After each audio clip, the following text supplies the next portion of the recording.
kabataan, magulang at guro. Ngayong henerasyon, isang tanong ang bumabagabag. Ang batang Pilipino, saan ba patungo? Panig ba na makaluma?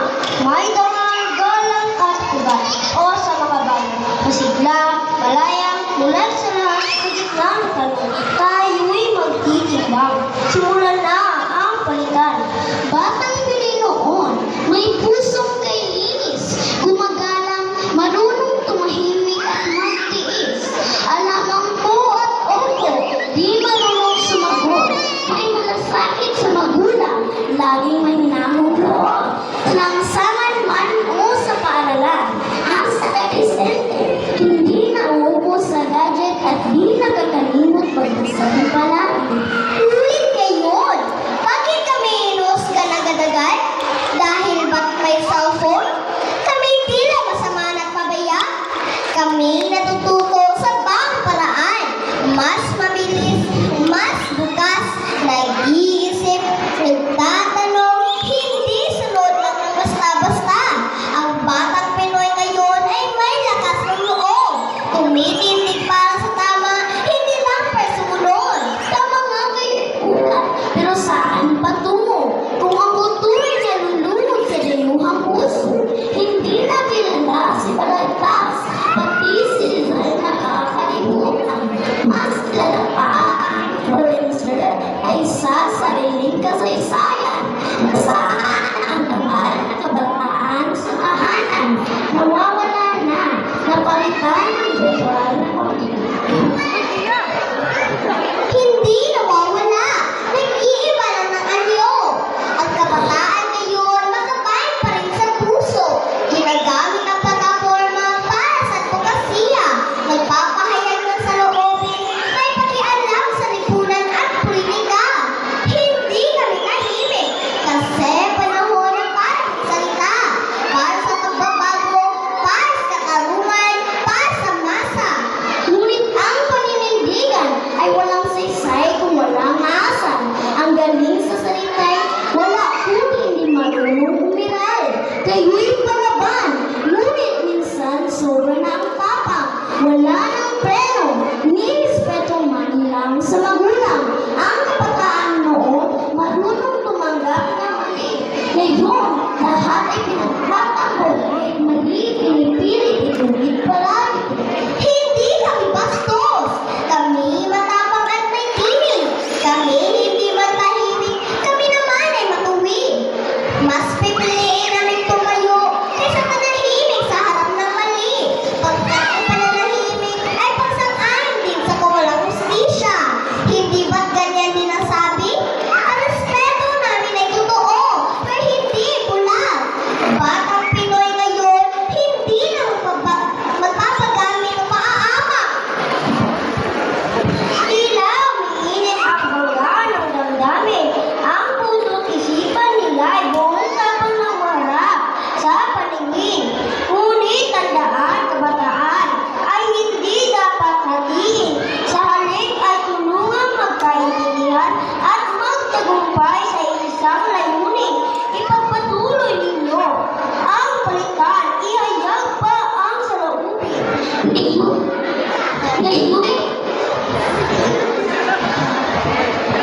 Ngayon madaling masilaw sa kinang ng makabago.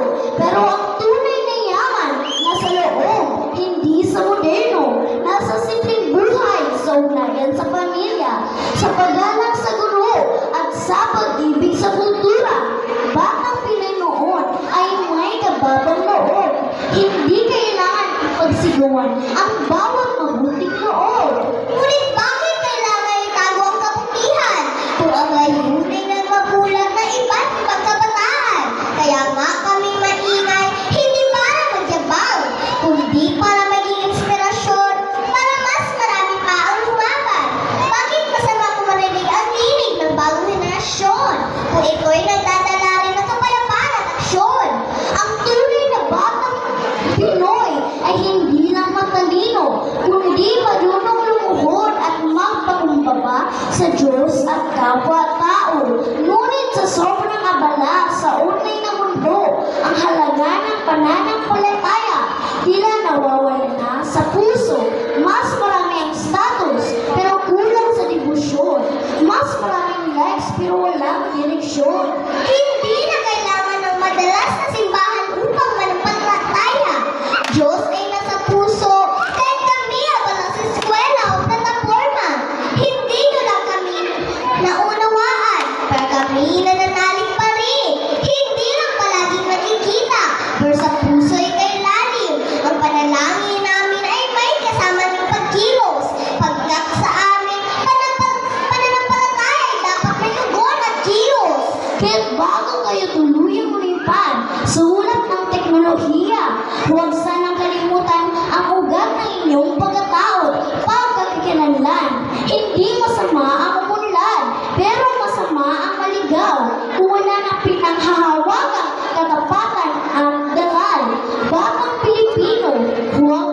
bukas.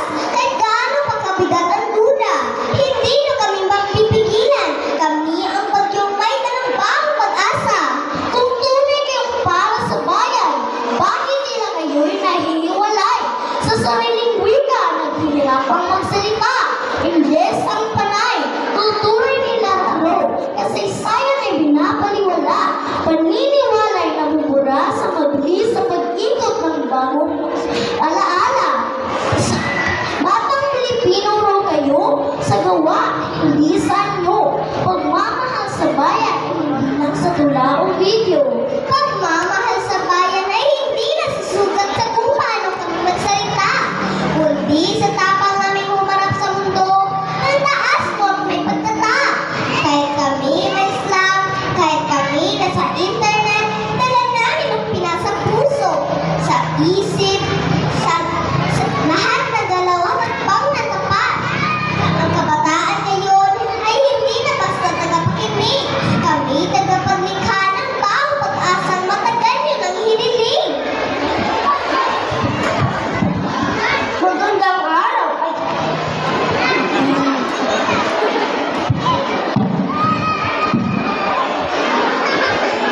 Tahimik muna tayo.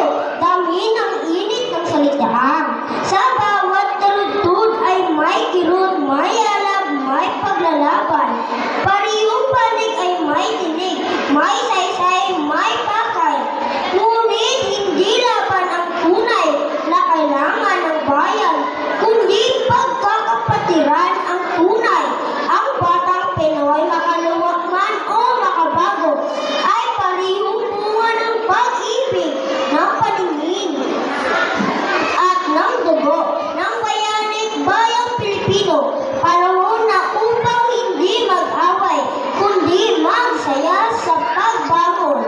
Pagkat sa dulo, isa ang ating lupang silangan, isa ang ating layo. Ako'y tumatayo, hindi upang hadlangan ang inyong paglipad, kundi paalalahanan na may ugat ng bawat pagpag. Sa pagbabago, huwag sanang mabubura ang alaala, pagkat ang batang may dangal ay laging may diwang magabansa. At ako'y umaharap hindi upang kalimutan ang kahapon, kundi upang magpatuloy na nandala ang bawat aral at hamon. Ang batang makabago ay hindi suwain, kundi lumalaban upang lumikha ng bukas na mas makatarungan. Tunay nga kapwa, may saysay, lakas at alog. Ang panig ng makalumat, makabagoy, parihong may tanggal at hirap. Ngunit sa dulo ng lahat, ang batang Pinoy ay hindi dapat utiin. Sa aling pag-isahin, dalawang puso sa isang paningin. Dadalhin maging makaluwag man o makabago. Ang atutinig ang makatagal, may kabataang handang maglingkod, magtanggol at magmahal ng taos, puso't matuwid. Ito ang batang Pilipino na taglay ang ugat ng tahat. At